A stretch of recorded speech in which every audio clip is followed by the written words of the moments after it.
Do you believe trauma runs in families like a pattern or breaks with you? On Sunday evening, with the last of the green bean casserole drying into a stubborn crust on the china that belonged to my grandmother, and the television in the den murmuring some forgettable football recap that Dad used to pretend mattered, Mom told me without raising her eyes from the stack of dessert plates that my sister was the one who mattered, not me, and the words slid across the table like a knife that had already decided which side of the bread it preferred. I stood there with a damp towel in my hand and felt the air pull tight, as if the house itself inhaled and chose not to exhale out of respect for the performance. I have learned over a lifetime of these moments that arguing only feeds the show, that the applause meter in Mom's head is powered by raised voices, so I swallowed, nodded, and asked if she wanted the pie plates wrapped in foil or plastic. Because if you're going to get demoted in your own family, you might as well keep the kitchen sanitary while it happens. She had set the table that morning in her practiced way, matching runners, the cloth napkins she insists must be folded like a church bulletin, the good crystal that only sees daylight on holidays, and the occasional Sunday when she wants neighbors to imagine our lives are framed in soft light, and she had told me to bring salad and sparkling water, nothing fancy. Which is code for don't pretend you can impress anyone, leave the entree to Sarah's favorite recipe, the baked ziti that comes from a box and a jar but somehow still gets called hers, as if boiling water were an act of courage. I placed a bowl of arugula in the middle of it all anyway, irrelevant and green and a little bitter, which was funny in a way that I let sit on my tongue like a private joke. The whole evening had that flavor, Mom asking Sarah about her big week, the new client at the boutique marketing firm where titles multiply faster than paychecks, the maybe conversation about a room upstairs that could be turned into a nursery someday, and the pointed glances at me that translated to your 30-something and still not anyone's headline. Try not to make this about you, sweetheart. When the plates were cleared and the men on TV were replaced by local news and advertisements for discount mattresses and miracle blenders, Mom began the ritual postgame analysis, except this time there was no preface, no sigh. Just the cold line delivered with a surgeon's steadiness. Your sister is the one who matters, not you. And then a clatter as she set a fork too hard into the sink, a small punctuation mark to make sure I didn't try to misread the sentence. I could feel the old anger wake up, the kind that lives in your ribs and asks for a microphone, but something older and smarter than anger was already on its feet, smoothing its dress and adjusting the necklace it bought for itself without permission from anyone. And it whispered that I should keep moving, keep wiping, keep stacking, because the quiet sometimes cuts cleaner than any blade. So I cleaned. I cleaned like I was polishing a memory for an auction I never planned to attend, rinsing pie sugar from plates, scraping burnt cheese into the trash, teasing the shine back into flatware while Mom stood nearby and pretended to supervise, asking about my week in that careful way that makes your accomplishments sound like hobbies you'll probably give up by spring. Sarah floated in and out like a commercial break, pointing at her phone, laughing about a meme I would not find funny, telling Mom she'd call her tomorrow to talk details. Her voice warmed with that syrupy confidence you buy on credit when you need strangers to believe you're successful. When she wasn't looking, I glanced at the manila envelope on the credenza, the one with the tidy label in Mom's slanted handwriting, house paperwork, and I felt something magnetic rising through me. A quiet hum that said the math of this family has always been wrong, and nothing corrects arithmetic like proof. After the dishwasher was humming and Mom had moved to the living room to arrange throw pillows into a configuration that signaled both hospitality and judgment, I took my time with the leftover containers, choosing the good ones with the tight lids for Sarah's ziti and the cracked ones for my salad, which amused me more than it should have. Then I lifted the manila envelope with the same respect you give to a sleeping cat and skimmed the top document just long enough to catch a phrase, transfer. On death, beneficiary, primary, before putting it exactly back where I'd found it, because I didn't need the full score to recognize the song. I didn't take it. I didn't copy a thing. I simply let my camera look for one breath, long enough to hold a reflection that might become useful if the room ever went dark. Revenge, when you grow up in a house where love gets tallied like coupons and handed out to the child who smiles at the right moments, doesn't need fireworks or screaming matches or a speech that could win an online argument. It needs small, tidy gestures that look like manners and smell like lemon cleaner. So when I carried the aluminum roasting pan to the garage fridge, the one reserved for holidays and bodies of evidence, I also carried the blue and white casserole dish that Aunt Linda had loaned Mom at Thanksgiving and never got back, the heirloom with the hairline crack that everyone pretends not to see and that Sarah once claimed she'd inherit because it matches her backsplash, and I wrapped it in the good kitchen towel, slipped it into a reusable grocery bag, and set it by the back door with a scribbled note attached. Returning your dish. Mom loved having it. Thank you for saving the whole meal, as always, which was both true and a little wicked, because Aunt Linda's gratitude travels faster than Wi-Fi and lands exactly where you aim it. On my way out, I stopped by the hall table where Mom keeps the photo frames, the ones that rotate depending on who deserves praise, and I swapped the order so that Dad's picture, him in his Sunday suit, looking like the original owner of kindness, sat up front, while Sarah's new headshot drifted toward the back, where the lamp glare turns faces into ghosts. It was petty, yes, but it was also a small translation of the sentence Mom had given me, and I wanted the furniture to practice a new language for once.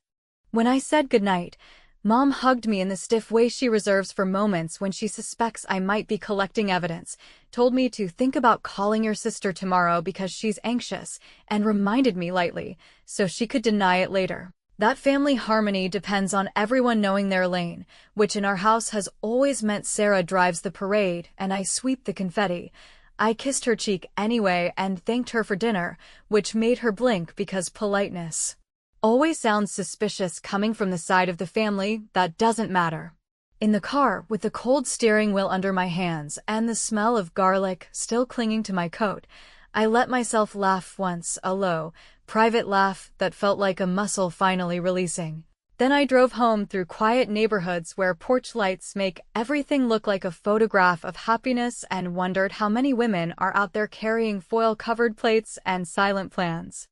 At home, I set the casserole for Aunt Linda on the counter, wrote the note again in cleaner handwriting, and scheduled a pickup on the neighborhood app with a message that was ordinary on the surface. Returning a borrowed dish to my aunt. She's out late.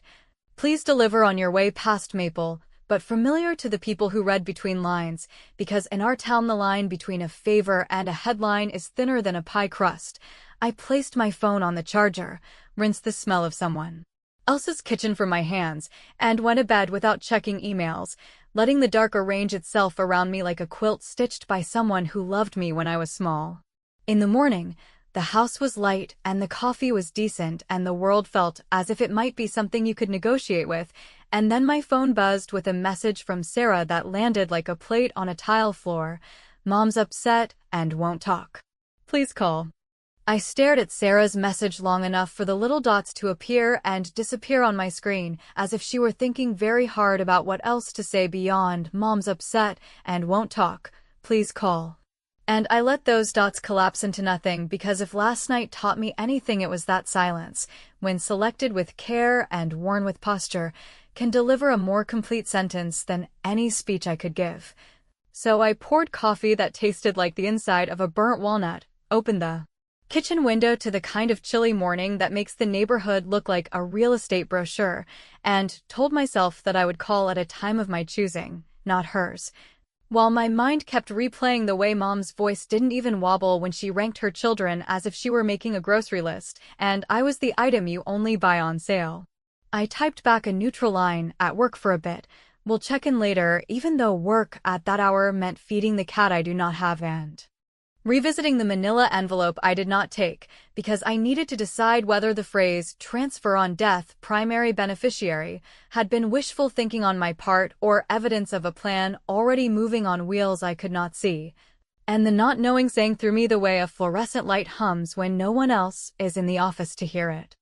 My phone vibrated again, this time with Mom's name, and I watched it until the call slipped to voicemail. Then I pressed play and listened to a careful voice that sounded like a tour guide describing a battlefield. "I hope you're not angry about last night. Families say things." I was tired. Sarah's had a lot on her plate and you're very independent. Maybe you could help smooth things over, which was an Olympic attempt at gaslighting because if you can recast cruelty as logistics, you can walk away clean in this family. I laughed a little, the kind of laugh you pretend is a cough if anyone walks in, and decided that smoothing things over is exactly what I would do, just not in the direction anyone expected. There is a small coffee shop 3 blocks from Mom's church where the pastor pretends to write sermons and the church ladies pretend not to watch him do it, and behind the counter works a woman named Melanie who went to high school with Sarah and me,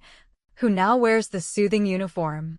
of people who know everyone's business by noon and never spill unless you ask in the right key, and I drove there under the pretense of needing caffeine I did not need, then asked after the world in general until general became specific. And Melanie mentioned, without being asked, that she had seen Mom last week at the bank where Melanie's sister works, both of them sitting at the desk of the financial advisor who handles transitions, a word that can cover anything from retirement to the soft theft of a house by paperwork, which sent a small bright cold through my chest that was not fear so much as the click of a seatbelt before the ride starts.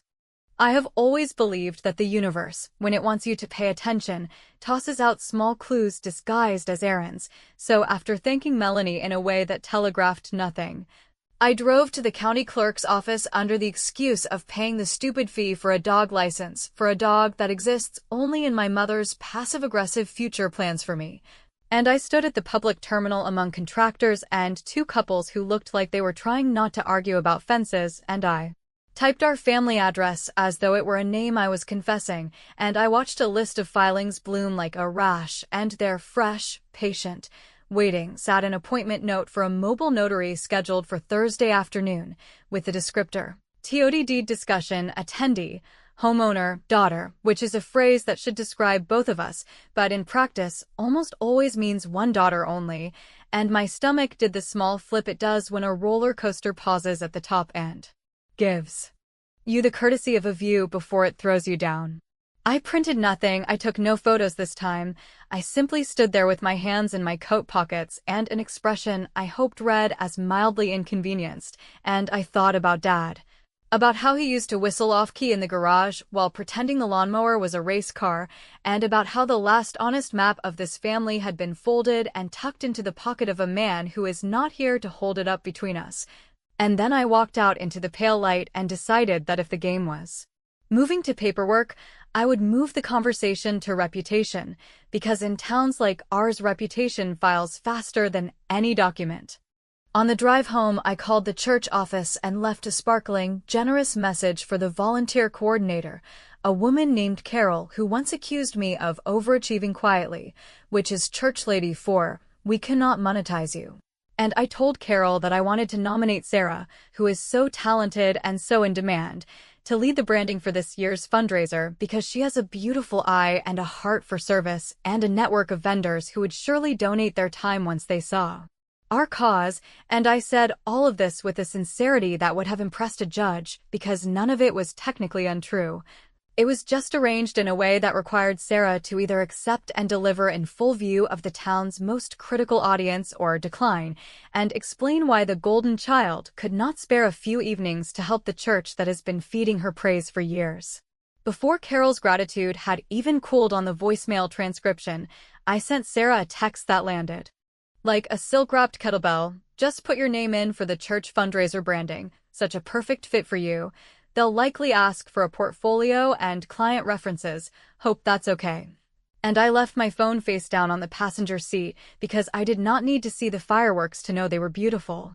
By lunchtime, I had an email from Aunt Linda thanking me for returning her blue and white casserole dish and for the kind note about saving the meal, with a PS in which she mentioned casually that she had run into Carol at the pharmacy and heard all about Sarah's big leadership role at the church, and wasn't it wonderful how Sarah was stepping up, and also had I heard that appraisers were always sniffing around these days because the market was peculiar and people were making rash decisions they might regret, which was Aunt Linda's way of sliding a match across the counter to see what might catch. I wrote back something sweet and maternal and useless, then opened my laptop and drafted a perfectly innocent email to Mom with the subject line, Sunday follow-up, being helpful, in which I linked two genuinely useful articles about avoiding family conflict in estate planning, both published by serious outlets, peppered with phrases like best practice, transparent process, and avoiding future misunderstandings, and I CC'd Sarah with a note about how excited I was for her to shine at church, and I signed it with a line Dad used to say, measure twice, cut once, which Mom hates because it implies anyone should wait. The revenge, small as it was, felt like a glittering bead clicking onto a much longer string, because it did not attack so much as invite scrutiny, it did not accuse so much as announce. And it demanded competence in public from people who prefer to do their messes in rooms with the door closed. When my phone finally rang again and I answered, the first sound was not Mom's breath or Sarah's performance of calm, but a cheerful woman introducing herself as an assistant from a title company on behalf of the mobile notary, confirming Thursday at 3. With homeowner and daughter present, please reply all to confirm names on the draft, and before I could decide whether to speak or let the silence do it, another sound crashed through the line, Sarah's sharp inhale followed by a bright, brittle laugh, and then Mom's voice behind her saying my name the way you say the word complication, which is how I knew I had arrived at the intersection where revenge becomes revelation, and where the next turn, whichever one I took, would be visible to the entire town. The reply-all silence that followed the title company's cheerful confirmation sat in my inbox like a pane of glass waiting for a pebble, and while I waited for someone to blink first, I did the unglamorous thing that actually moves stories forward, which is to open boring public portals and read what other people skim, because truth in a small town rarely hides in shadows, it hides in PDFs. Within an hour, I learned that Sarah's boutique firm, with the glossy website and the borrowed language about full-funnel storytelling, had a UCC filing from a print vendor who apparently got tired of being paid in compliments, a small claims hearing scheduled for mid-month over an unpaid rush job for yard signs, and a smattering of county fee notices that read like someone thought late charges were a suggestion rather than math. And I sat there with my coffee cooling into something medicinal and thought about how Mom calls Sarah a visionary when what she really means is that Sarah has a gift. 4. Leaving the bill on the table and exiting the restaurant like a magician. I did not need a scandal, I needed leverage wrapped in courtesy, so I sent Sarah a light, sisterly text about the church branding role, how thrilling, how perfect, how I could drive her portfolio binder over to Carol's office if she wanted a second pair of eyes on layout, and then I hit send and looked up an old classmate named Nate who once worked with Sarah for all of 3 months before announcing in a group chat that life is too short to die of someone else's optimism, which remains the most accurate performance review she never received. Nate met me at the diner that sells pancakes the size of steering wheels and optimism by the pot, and he did not need much prompting before he told me, with the weary affection of someone who no longer needs the gig, that Sarah's favorite case study, the glittering campaign for a home care provider that supposedly tripled leads with a single mailer, had numbers that belonged to a different quarter and a different client entirely, a mix and match of pretty bars on a chart and the faith that no one would ever ask the kind of questions that spreadsheets answer. He slid across the booth a napkin diagram that made more sense than most pitch decks. He asked if I was okay, and he winced when I said I was fine because fine is the flag you wave when you are marching toward a decision you'll have to defend to yourself later. On the way out he suggested, in the offhand tone of a man who has made peace with the petty, that church committees have a very tidy way of sorting truth from story without naming names, and that way is to require certificates of insurance and vendor references and proof of good standing for anyone handling money or printing, which sounds like bureaucracy, but is actually just the adult version of asking a friend to meet you in daylight.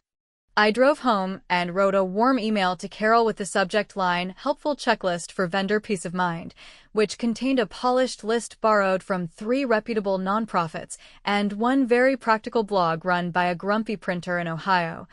And in it I suggested, sweetly and publicly, that all branding leads this year, so proud of Sarah already, what a gift, submit their certificate of insurance, 2 recent client references with contact information, and a signed statement attesting that All creative assets are original or properly licensed, because no one wants to accidentally spend donor dollars on cease and desist letters. I CC'd the pastor's assistant, the finance chair, and the cheerful treasurer who still writes thank you notes in perfect cursive, then closed my laptop and let the small bead of satisfaction click onto the growing string, because this was not sabotage, this was adulting with backlighting. The first ping came within minutes, a breathless thank you from Carol,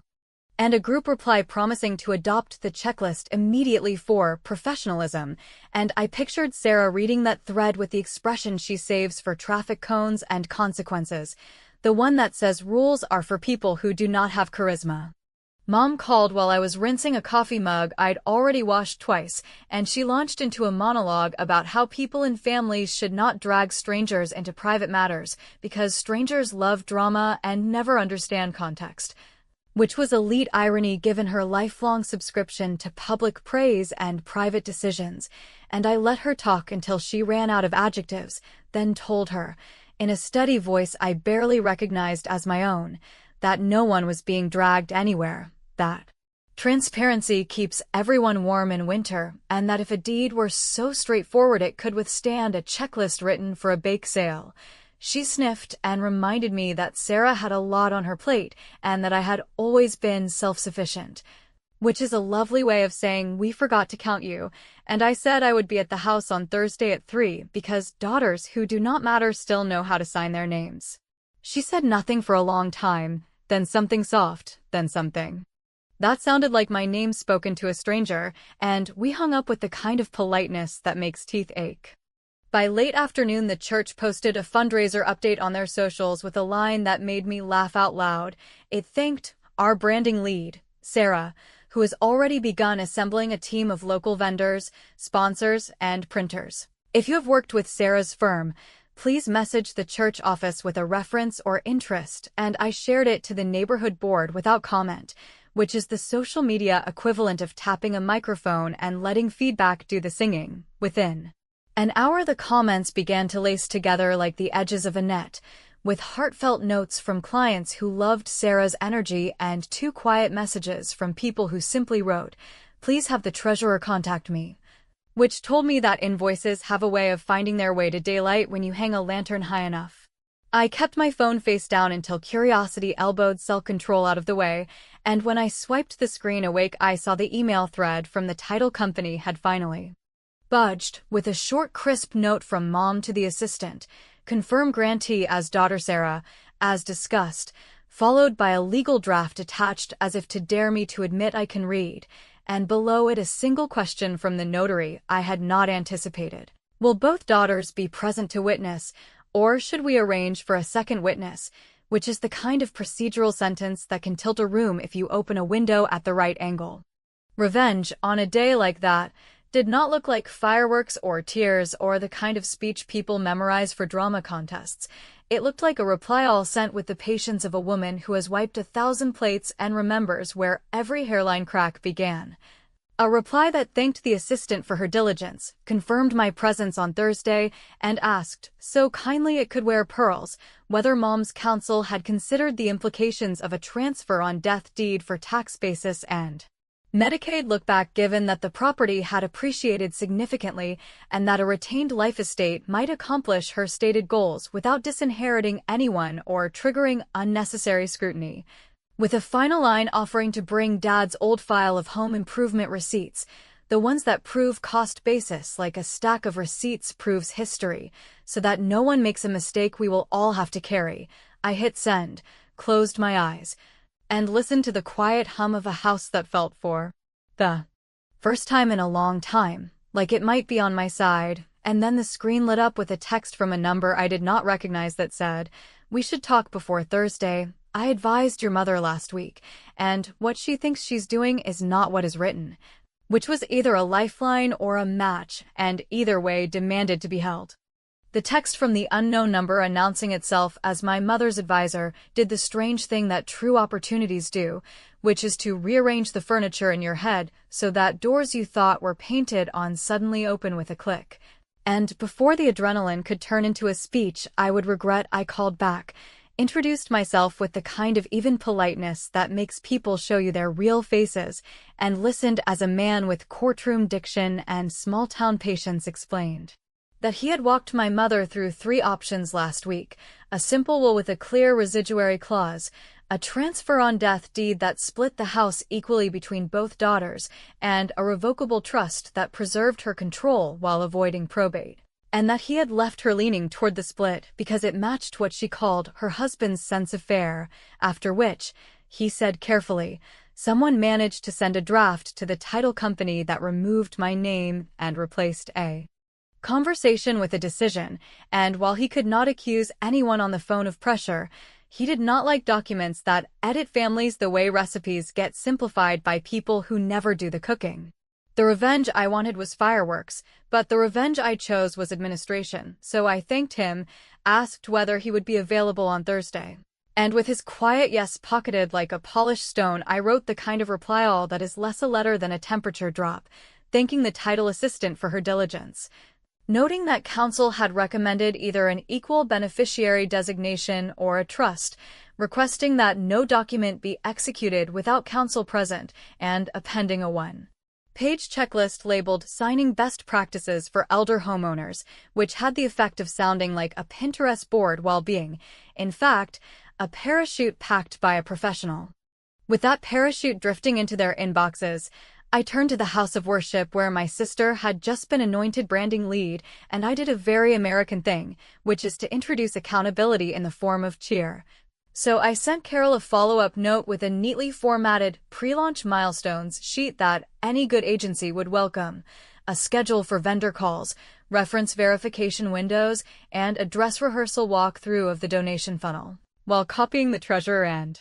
the volunteer who runs the silent auction and who happens to sell printers, a configuration engineered not to humiliate Sarah so much as to make truth a room she would have to enter with the lights on.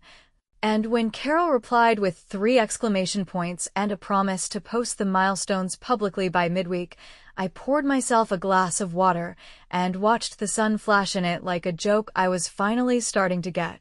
I then reached out to Aunt Linda with the casual charm of a niece who returns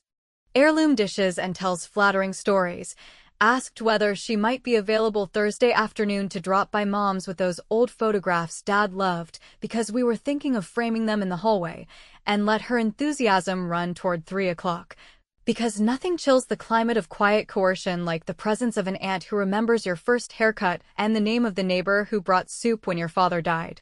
By late morning, the title company assistant had written back with a chipper "of course. We welcome counsel at the table," which is the bureaucratic version of a confession, and my mother, looped on the thread, offered a brittle "that's fine," followed by a private text asking why I was making a scene, and I told her, without ornament, that scenes happen when people move furniture while others are sleeping, that we were simply putting the chairs back where Dad left them, and that if everyone agreed on fairness, then witnesses would serve as insulation, not accusation. She called me dramatic, which is what people call you when they mistake preparation for theater, but she did not cancel the meeting. And that small silence felt like a window cracking open in a long-closed room. I took the opening and widened it by sending the notary a short note confirming that 2 daughters would be present and that our mother's counsel would attend, with a gentle question about whether beneficiaries customarily serve as witnesses or whether they preferred a neighbor to avoid appearance issues, and within minutes came a professional reply suggesting the neighbor would be more comfortable for all, which was as close as a notary gets to saying "please stop breathing down my neck," and I replied that Aunt Linda had miraculously become available and would bring cookies, which solved everything except the part where Sarah would have to deliver a portfolio to a committee that knows the difference between fonts and invoices.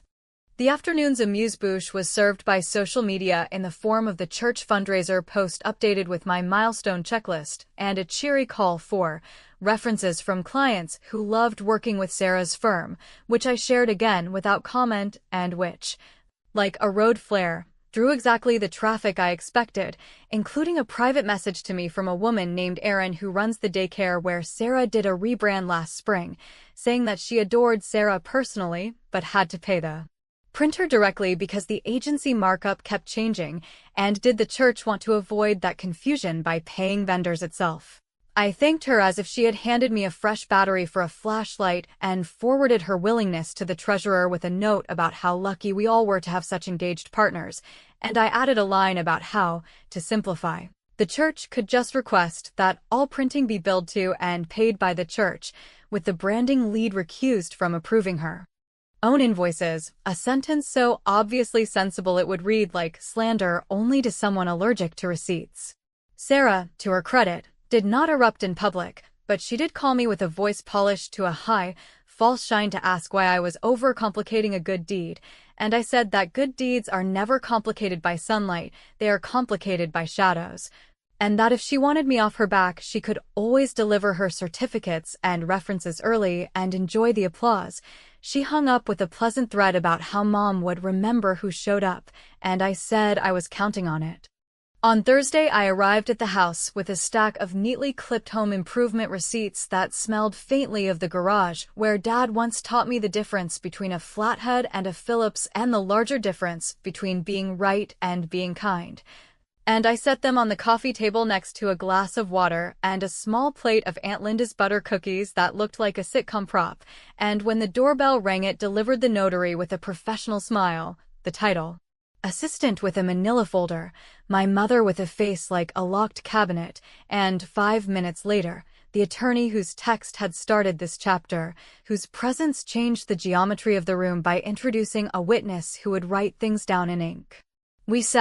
exchanged the brittle pleasantries that keep strangers from seeing the family math, and then the assistant opened the folder and slid out 2 drafts, one naming Sarah as sole beneficiary under the transfer on death deed, and another, newer, created that morning at counsel's insistence, naming both daughters in equal shares with the mother retaining a life estate, which she placed side by side as if we were choosing paint chips, and the attorney cleared his throat and said, in the tone of a man performing a public service, that he recommended the equal share draft or a trust if our mother preferred more structure, that he would not preside over a signing that contradicted her stated intentions from last week, and that any appearance of undue influence would invite precisely the scrutiny my email had promised, after which Aunt Linda, bless her dramatic timing, asked whether the church fundraiser had resolved its references situation because she had heard things at the pharmacy, and my mother's hand tightened around her pen in a way that made the notary's eyebrows climb a millimeter. The pen hovered, the attorney's phone buzzed with a message he glanced at and then covered with his palm. Sarah's screen lit up with a call from vendor urgent. The doorbell rang again, and when I opened it I found the pastor on the porch holding a clipboard and wearing the expression of a man who has just learned that transparency is not a sermon but a schedule. The pastor stepped into the living room with the gentle authority of someone who has practiced entering delicate rooms without breaking the air, and while he apologized for the interruption and held up a clipboard that looked innocuous enough to be a grocery list,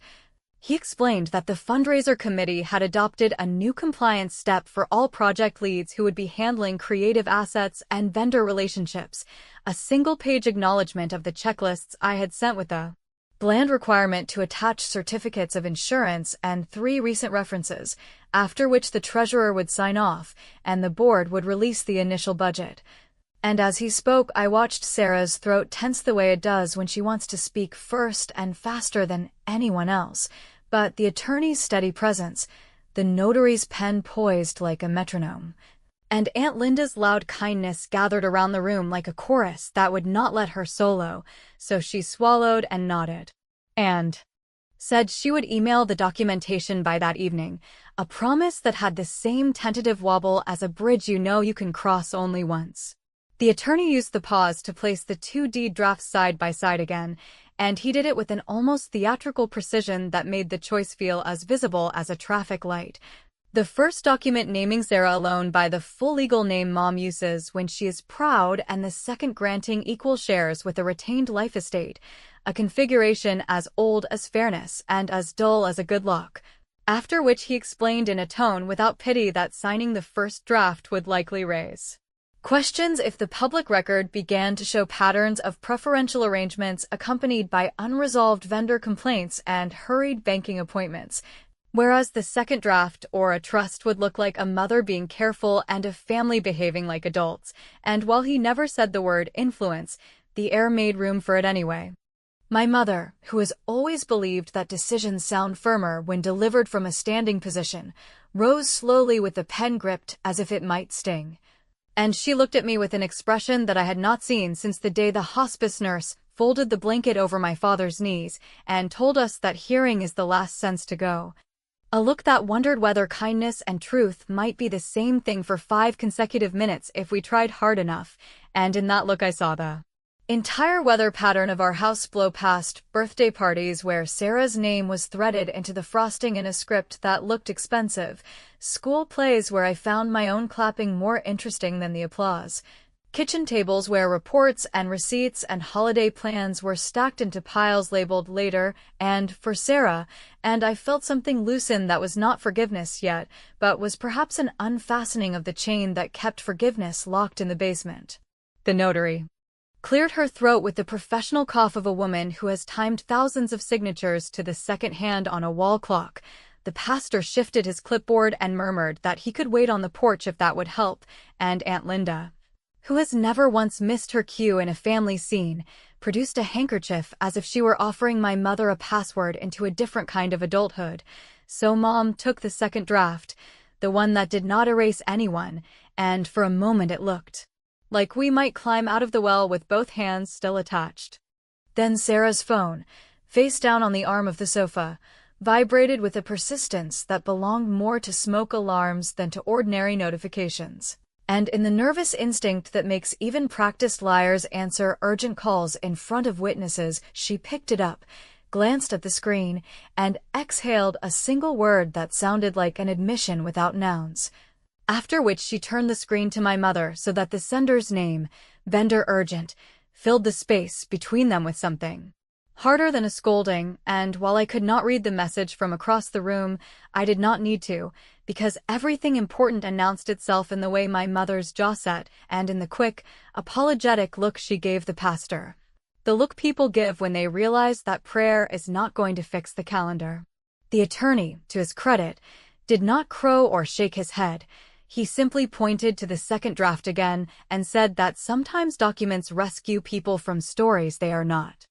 brave enough to end, and that a signature is not a verdict on love, but a map of responsibility.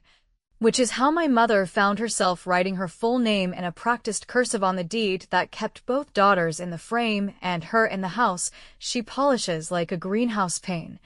while the notary nodded and the pastor exhaled as if a small sin had been forgiven for the price of a form.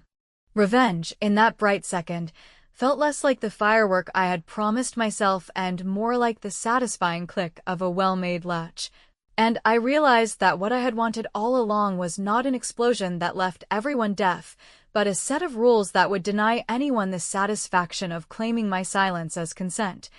So I let the room settle into its new equilibrium and told the pastor that I would help with the silent auction and the donor thank you calls if Sarah needed time to assemble her references and certificates, which sounded gracious enough to pass for love, but contained the sharp edge of a clock set to noon, and I watched my sister process the offer the way a swimmer reads a current that wants to carry her past the buoys. The pastor thanked us and stepped back toward the door. The notary gathered her stamps, the attorney packed up his careful breath, and Aunt Linda congratulated my mother with a remark about how Dad would have enjoyed all this adulting, a line that